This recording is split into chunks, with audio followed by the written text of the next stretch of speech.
Friends chicken curry ఉల్లిపాయలు పచ్చిమిరపకాయలు బాగా వేగిన తర్వాత చికెన్ వేసుకోవాలి ఫ్రెండ్స్. ఇలా వాటర్ బయటకు వచ్చేటప్పుడు కొంచెం పసుపు కొంచెం సాల్ట్ వేసుకోవాలి ఫ్రెండ్స్.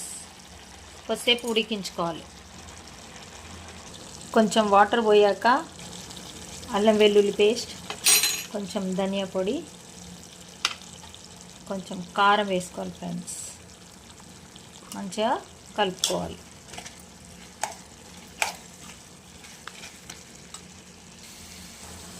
కొంచెం వాటర్ వేసుకోవాలి ఫ్రెండ్స్ గ్రేవీకి సరిపడా.